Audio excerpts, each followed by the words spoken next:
Hari tu Hamzah Zainuddin bercerita, beras naik, bawang naik disebut, tapi dia tak sebut minyak masak naik Sebab pada zaman dia 5 kilo RM50 tuan-tuan. Sekarang ni RM30 tak sampai. Dia tak sebut pada zaman dia memerintah bahawa telur tak ada, ayam tak ada. Tak payah cerita beras lah, telur tak ada, ayam tak ada. Pada zaman dia memerintah. Yang itu PN gagal. Kerajaan Perikatan Nasional gagal. Assalamualaikum warahmatullahi wabarakatuh. Alhamdulillah, geng, kita bersama lagi. Oh, hari ni aku rasa sedap. Hamzah Zainuddin perli Anwar Ibrahim. Kau punya. Dia perli sungguh-sungguh punya. Sebab apa? Apa lagi cara dia nak hentam kerajaan dengan apa yang berlaku sekarang. Sekarang ni Alhamdulillah, ekonomi kita okey, semua okey. Kita punya bursa saham kita pun meningkat. Beras ada, tapi beras murah kita susah dapat, tapi ada. Dan telur ada, ayam ada, gula ada, minyak pun ada. Tapi Hamzah Zainuddin ni bukan nak kata lah. Kan? Bukan nak kata lah. Dia pun lupa. Dia boleh je sindir orang.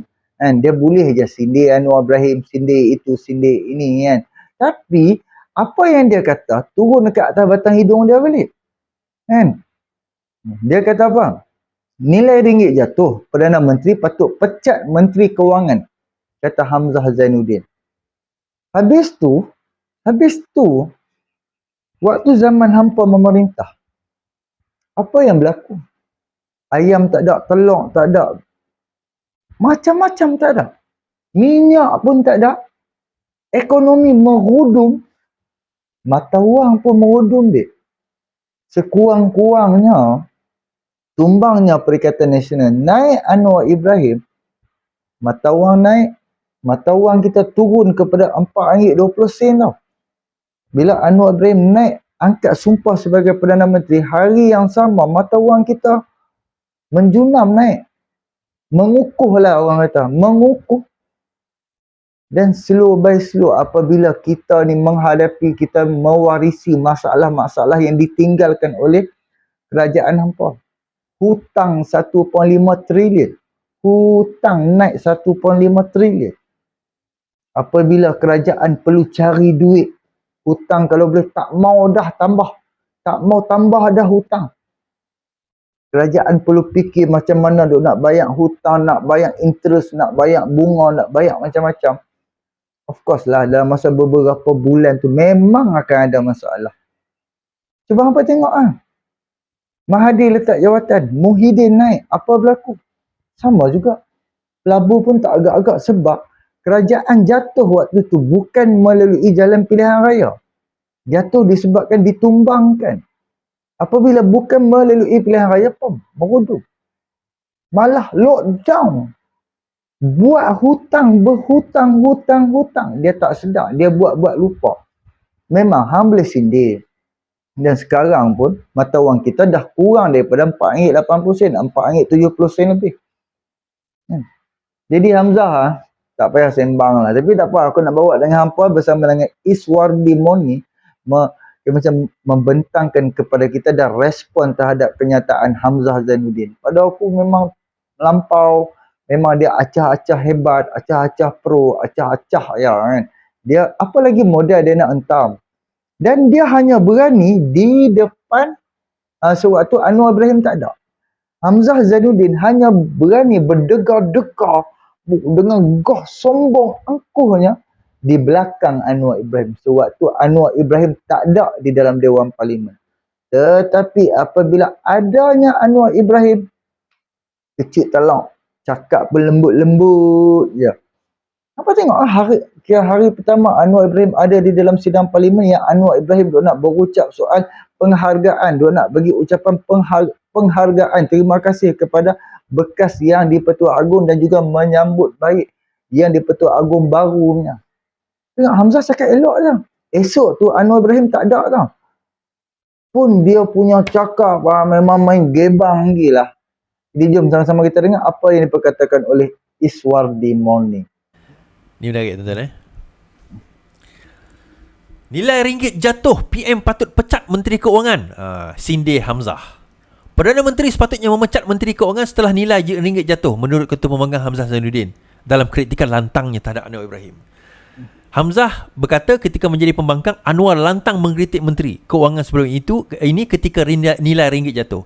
Justru dia berkata Anwar juga perlu pakai piawaian yang sama terhadap dirinya. Kalau 4 Oktober ketika menjadi Ketua Pembangkang boleh marah Menteri Keuangan sebab ringgit jatuh, sekarang Tambun adalah Perdana Menteri, patut juga Menteri marah Menteri Keuangan sekarang. Anwar patut pecat Menteri Keuangan sekarang, katanya. Okey.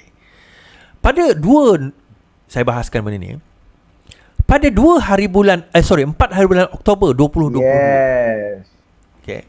Sewaktu kejatuhan ringgit, tuan-tuan, fundamental yang menyebabkan kejatuhan ringgit itu berlaku, antaranya adalah unemployment rate kita yang tinggi, harga barang inflasi rate terlalu tinggi, OPR kita walaupun terendah pada masa itu tidak membantu, dinaikkan sesuka hati, kemudian ditambah dengan kelemahan harga harga ringgit dan juga bursa saham yang merudum pada waktu itu.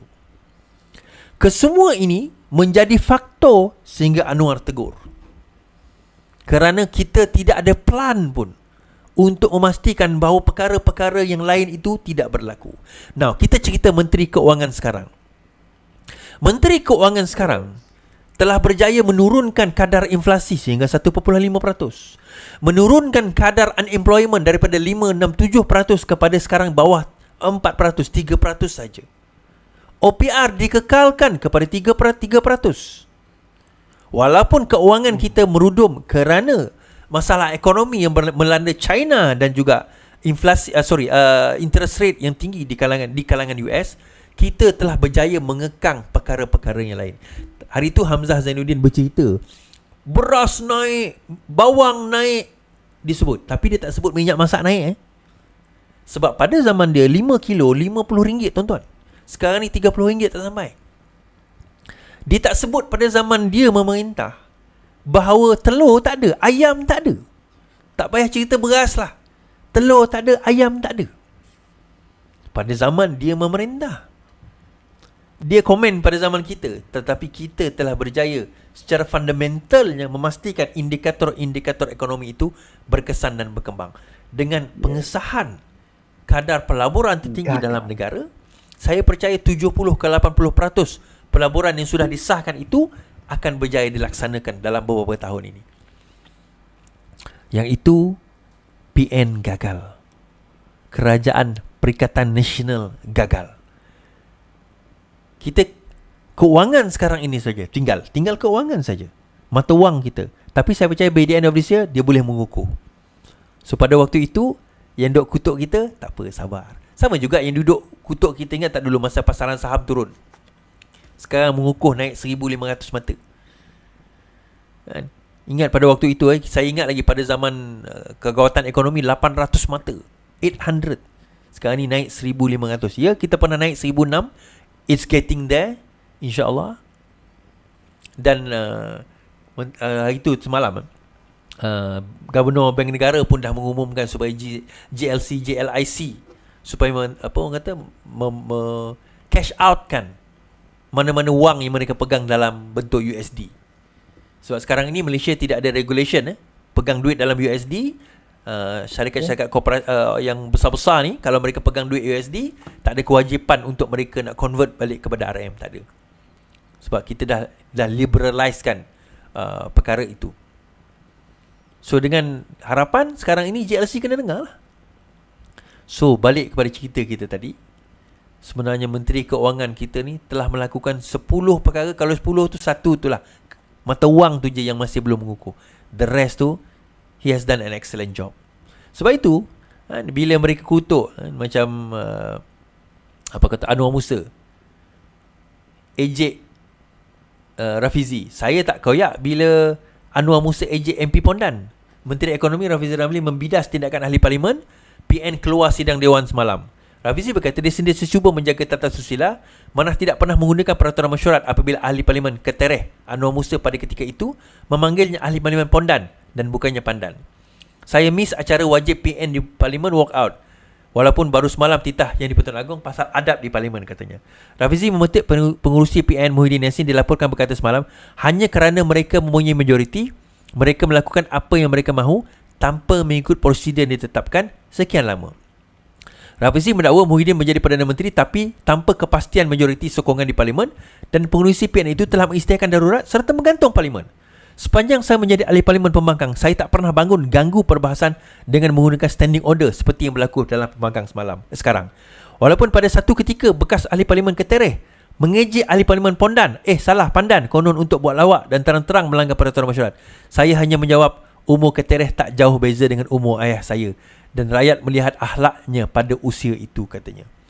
Rafizi menekan masa yang diperuntukkan untuk ahli Parlimen berucap sekitar 5 hingga 7 minit saja. Gunalah peluang itu untuk menyampaikan perkara yang substansif. Lebih-lebih lagi jika pembangkang ketika itu hanya sahajalah peluang untuk mempamerkan kemampuan kita mentadbir dengan cetusan idea lebih baik dari kerajaan. Sebab itu saya kata tadi, pada waktu itu kalau betul Hamzah ni seorang yang bijak bistari dalam ekonomi, kenapa tak cadangkan kepada kerajaan bagaimana cara untuk mengukuhkan kembali mata wang? Kenapa Hamzah tak sebut? Naikkan sajalah OPR. Cadangkanlah. At least, ingat tak dulu siapa nama Mamat tu? Dia mencadangkan cetak duit. At least adalah juga idea dia. Walaupun kita tak setuju, adalah juga idea dia. Kan? Daripada yang ni, sebut, pecat, tapi idea pun tak. Ni satu lagi tuan-tuan. Dia cerita macam ni. Apa yang berlaku, Datuk Seri Anwar Ibrahim, dia dipohon oleh Azalina untuk berdasarkan peraturan mesyuarat, standing order. Azalina mencadangkan supaya Perdana Menteri membahas ataupun mengucapkan terima kasih kepada ucapan yang di-Pertuan Agong. Okay. Now, Pembangkang bangkit menggunakan standing order. Sebab ucapan terima kasih ni ada di dalam perkara berapa yang J tu, bahawa Perdana Menteri boleh mengucapkan terima kasih. Pembangkang menyatakan bahawa betul boleh ucap terima kasih, tetapi di tengah-tengah perbahasan Parlimen nanti, bukan sekarang, kata Pembangkang. Ya. Kemudian Azalina kata, saya tahu bukan sekarang, tetapi dalam peruntukan standing order boleh ahli Parlimen memohon dan boleh dicadangkan, dan kalau Pembangkang tidak setuju boleh ambil pungutan suara. Itu yang saya lakukan, kata Azalina. Saya mencadang, kemudian ada yang menyokong cadangan saya supaya terima kasih itu dibuat. Speaker kata, baik, kalau macam tu kita buat pungutan suara. Bila buat pungutan suara, lebih ramai mengatakan setuju daripada tidak bersetuju. Walaupun secara standing ordernya betul perkara itu berlaku, bukan sepatutnya, di dalam itu terima kasih itu pada setelah pertengahan atau penghujung Dewan, tetapi tidak ada peruntukan mengatakan tidak boleh diadakan di pada awal Dewan. Dan untuk kalau tak bersetuju sekalipun, peruntukan mengatakan bahawa boleh menggunakan pungutan suara. Pungutan suara telah pun dibuat. Mereka tak berhati, mereka walk out. Hanya kerana mereka majoriti. Iyalah, pungutan suara dah menang. Standing order mengatakan, dan tidak ada peraturan pun yang dilanggar. Apa yang takut sangat? Itu nak ucap terima kasih pun mereka takut, tuan-tuan. Nak ucap terima kasih, Perdana Menteri nak ucap terima kasih kepada Yang di-Pertuan Agong. Kerana memastikan kestabilan. Kerana apa mereka takut sangat Perdana Menteri ucap terima kasih? Kerana Agong sebut awak takut takkan terima lagi agenda ataupun dakyah-dakyah nak menggugurkan kerajaan. Itu je. Itu dia orang takut tu. Mengelupak. Kan? So nak ucap terima kasih lah pada Yang di-Pertuan Agong sebab tidak tegas demikian. Tetapi ketakutan itu memang menyebabkan mereka semakin panas. Okey geng, Alhamdulillah kita dah bersama dengan Iswardi soal ni, membalas respon terhadap satu. Iswardi Monir respon terhadap Hamzah Zainuddin, Ketua Pembangkang. Depan Anwar Ibrahim duk senyap di belakang. Bukan setakat Hamzah aja, Muhyiddin Yassin pun sama. Bila Anwar Ibrahim ada di dalam sidang Parlimen, ataupun waktu Anwar Ibrahim jadi Ketua Pembangkang pun, kalau ada Anwar Ibrahim dia cukup mati akai lah. Dan waktu Anwar Ibrahim menjadi Ketua Pembangkang, dia juga waktu menjadi Pembangkang, Anwar Ibrahim majoriti dia ada di dalam sidang Parlimen. Disebab tu Perdana Menteri sebelum-sebelum ni jaranglah dia nak ada di dalam sidang Parlimen. apabila ketua pembangkang ada di dalam parlimen.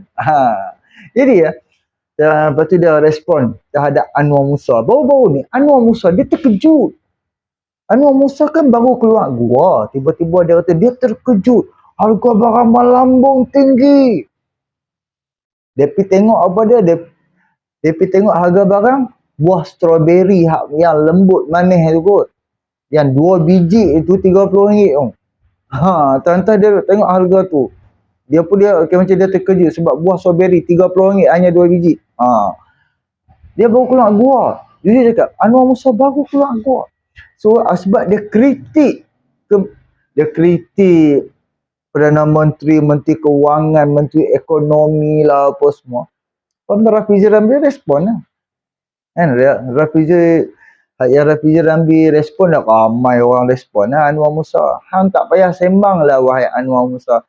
Zaman hang memerintah, hang menjadi Menteri Kabinet, inflasi 3%, babe. 3 ke 4%. Hang tubuhkan jihad inflasi. So apa function jihad inflasi? Setelah kerajaan perpaduan naik tubuh kerajaan, jihad inflasi dah tak wujud di dalam kerajaan perpaduan, malah inflasi turun kepada 1.5% pada bulan ini. Pada bulan Januari, inflasi di dalam negara Malaysia hanya 1.5%. Inflasi ni maksudnya kadar kenaikan harga barang. Itu pun kalau ikutkan kurang bagus 1.5, dia sepatutnya dia ada di dalam 2%. Tapi kalau bab-bab inflasi ni nanti hampa boleh tengok daripada Nazri Hamdan ke apa, hampa boleh fahamkan apa itu inflasi. Apa rate yang bagus. Bawah kepada 2 kurang bagus, atas kepada 2 pun kurang bagus. Jangan sampai tahap kita jadi deflasi. Deflasi macam China sekarang kan. Dia berlaku deflasi. Tak tahu harga terlalu murah ke apa, aku pun tak faham lah. Tapi tak apalah. Kan? Kita nak tengok yang pasal Hamzah Zainuddin ni. Dia kritik soal mata wang Malaysia jatuh teruk. Kan? Jatuh RM4.8, hanya beza berapa sen je daripada zaman hampa memerintah. Zaman hampa memerintah, hang menjadi Menteri Kabinet, mata wang jatuh. Padahal yang hang kata pertumbuhan sampai 8%, pertumbuhan ekonomi sampai 8% lah, itu ini. Tapi kenapa mata wang jatuh? Pertumbuhan negara kita tahun ni baru 5% kan 6%. Dia duk membangga. Dia duk bangga zaman Perikatan Nasional jadi kerajaan ni sebab 8%. Dia bangga daripada segi itu. Tapi dia tak faham balik. Pertumbuhan ekonomi itu disebabkan duit hutang, dia pergi buat hutang dan lepas tu dia pergi buat pelaburan, tapi keuntungan di sebalik pelaburan tu dia tak bayar hutang. Memang setakat pertumbuhan tinggi, tapi hang tak selesaikan masalah hutang pun tak ada guna juga. Faham tak? Jadi sekarang ni memang paling sekarang ni aku dengar pun beramai penjelasan orang. Satu Amerika Syarikat itu adalah satu alasan lah kita boleh bagi. Tapi yang Amerika Syarikat kita boleh letak tepi. Tapi memanglah berbeza lah. Sebab selagi 5.5% di Amerika Syarikat dan negara kita 3%, memang berbeza banyak. Of course lah, mungkinlah pelabur-pelabur di dalam Malaysia sampai tarikh, mereka pun dah cukup, mereka caw daripada Malaysia, mereka pergi letak duit, mereka berbilion-bilion duit mereka ke dalam US. Sebab mereka tahu kalau mereka letak dekat Amerika Syarikat, mereka dapat untung yang besar, untung yang banyak. Kalau letak dekat dalam Malaysia, kalau setakat boleh dapat 3%, berapa banyak sangat. Jadi sebab tu salah satu perbezaan. Lepas tu pula, antara China dan Malaysia. Sebab kita barang-barangan dalam Malaysia ni paling banyak barang daripada China. Tapi apabila ekonomi China problem, of course lah, kita mesti terkesannya. Tapi yang aku heran kan, mata wang China dan mata wang Jepun jatuh teruk. Kenapa tak ada walaun duduk petikai kan? Sedangkan Jepun yen dengan yen mata wang Jepun dengan mata wang China, mereka tak pernah usaha pun untuk nak menguatkan mata wang mereka. Dan berpuluh tahun kita dengar memang mereka tak usaha pun untuk nak mengukuhkan mata wang mereka ni macam Singapura dolar ke. Sebab apa? Sebab mereka ni pun mereka orang kata negara-negara maju, negara-negara yang dah maju, yang berlipat kali ganda maju daripada negara kita. Of course, mereka tahu semua tu. Jadi kita tunggulah, sebab Timbalan Menteri Kewangan pun di dalam parlimen semalam pun dia akan cakap insya-Allah mata wang akan lebih mengukuh pada hujung tahun ni, kan?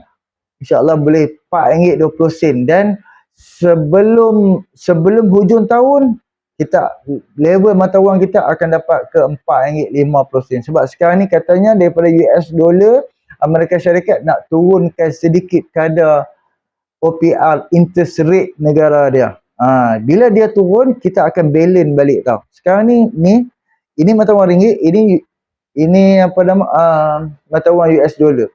Apabila dia duduk tengah tinggi, kita duduk tengah rendah, bila dia turunkan sikit, of course lah kita akan naik sikit. Faham tak? Macam timbang lah, faham? Simple apa yang aku sampaikan.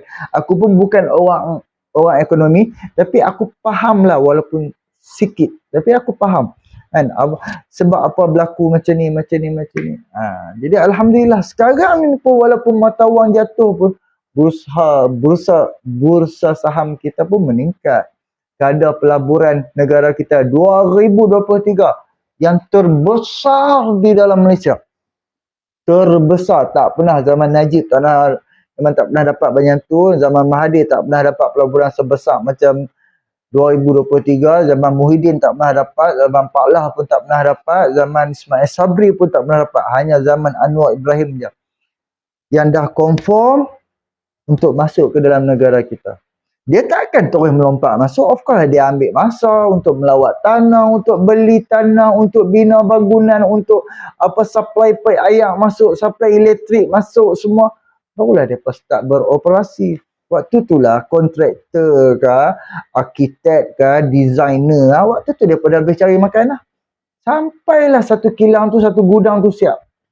Ya Alhamdulillah. Dia dapat mewujudkan peluang pekerjaan kepada rakyat. So rakyat boleh memilih kerja. Kan? Oh, syarikat ni ada, syarikat ABCD, pelbagai syarikat ada. So kita boleh dengan kemahiran yang kita ada, ilmu yang kita ada, rakyat dapat menjana pendapatan daripada pelbagai syarikat yang masuk ke dalam negara kita. Jadi satu lagi kan, cuba abang tengok daripada segi hutang kan. Hutang negara kita 1.5 trilion.